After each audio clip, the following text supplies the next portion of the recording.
આ છે ટિંડોરા, વજનમાં 200 ગ્રામ જેટલા, જેને મેં પતલી સ્લાઇસ કરીને કટિંગ કરી લીધું છે. તો ચાલો આપણે શાકનો મસાલો બનાવી લઈએ. સૌથી પહેલાં આપણે તેમાં 2 ચમચી શેકેલી સિંગ લઈશું. પછી તેમાં 2 ચમચી શેકેલા તલ લઈશું. હવે તેમાં 2 ચમચી ચવાણું નાખીશું. જો ચવાણું ના હોય તો તેની જગ્યાએ તમે કોઈ પણ ફરસાણ લઈ શકો છો. ફાફડી, ગાંઠિયા, સેવ કંઈ પણ ચાલે. હવે તેમાં 2 કળી લસણની, 1 નાનો આદુનો ટુકડો અને 1 નંગ મરચી અને લીલા થોડા ધાણા નાખીશું. હવે આપણે તેને ગ્રાઇન્ડ કરી લઈશું.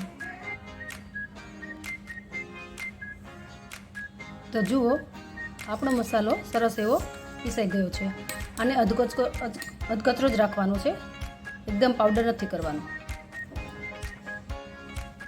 તો જુઓ, આપણો મસાલો સરસ એવો પીસાઈ ગયો છે.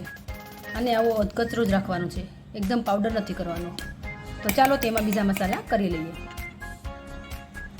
હવે તેમાં નાખીશું 1 ચમચી ધાણા જીરું પાવડર, 1 ચમચી લાલ મરચું પાવડર, 1 નાની ચપટી જેટલો ગરમ મસાલો અને અડધી ચમચી કરતાં પણ ઓછું મીઠું નાખીશું. મીઠું આપણે મસાલા પૂરતું જ નાખવાનું છે. તો ચાલો સરસ. હવે આપણે ગેસ પર વાસણ ચડાવી દીધું છે. તેમાં નાખીશું 2 થી 2.5 પાવડા તેલ.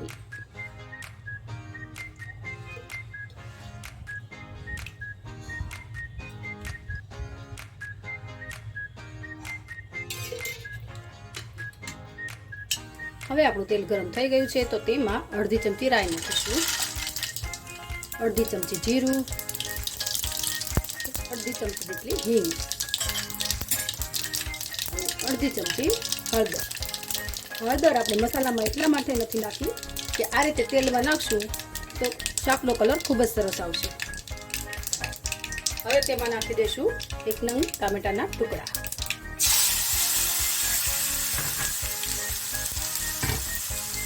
જે મેં પહેલેથી જ તૈયાર રાખેલા હતા કરીને. હવે આપણે ટમેટા થોડા નરમ થવા દઈશું.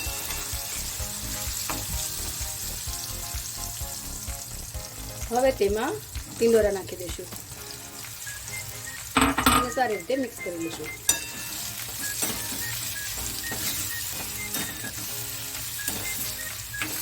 મેં ટિંડોરાની આ રીતે પતલી સ્લાઇસ કરેલી છે. તમે ગોળ પણ કટિંગ કરી શકો છો.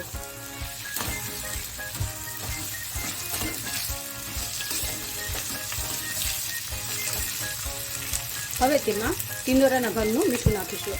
આપણે મસાલામાં મીઠું નાખ્યું છે એટલે ટિંડોરાના ભાગનું જ નાખવાનું છે. હવે મીડિયમ તાપે એને ચડવા દઈશું. આપણા ટિંડોરા હવે સરસ એવા ચડી જવા આવ્યા છે. આપણે આને વચ્ચે વચ્ચે હલાવતા રહેવાનું છે. ટિંડોરા ચડી જાય ત્યાર પછી આપણે બાકીના મસાલા એમાં કરીશું. મિત્રો, તમે ટિંડોરાનું શાક તો ઘણીવાર બનાવ્યું છે, પણ આ રીતે એકવાર જરૂરથી ટ્રાય કરજો અને મને કમેન્ટ બોક્સમાં કમેન્ટ કરજો. અને હા, સાથે સાથે લાઈક, શેર અને સબસ્ક્રાઈબ કરવાનું ભૂલતા નહીં. અને નીચે આપેલું બેલ આઇકન બટન પ્રેસ જરૂરથી કરજો, જેથી મારી નવી રેસીપી તમારા સુધી પહોંચી શકે. તો આપણા ટિંડોરા હવે સરસ એવા ચડી ગયા છે. તો તેમાં આપણે મસાલો નાખી દઈશું.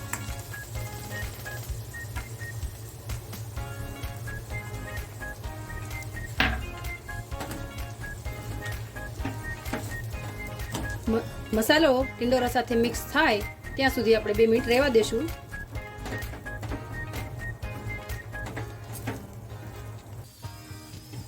તો આપણો મસાલો હવે તેલમાં સરસ એવો મિક્સ થઈ ગયો છે. સરસ એવી સુગંધ આવી રહી છે. તમે આ સાથે આમ જ. તો આપણો મસાલો હવે તેલમાં સરસ એવો ચડી ગયો છે અને સરસ એવી સુગંધ આવી રહી છે.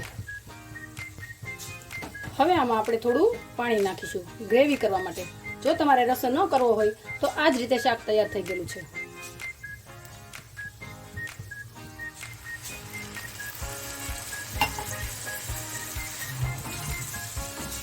ગ્રેવી તમારે જેટલી જોઈએ એ પ્રમાણે પાણી નાખવું. હવે 2 મિનિટ રહેવા દઈશું. આપણી 2 મિનિટ થઈ ગઈ છે. જુઓ તેલમાં શાક, હા તો આપણી 2 મિનિટ થઈ ગઈ છે અને શાકમાં સરસ એવું તેલ ઉપર આવી ગયું છે. હવે આપણે શાક ઉતારી દઈશું અને સર્વ કરી દઈશું.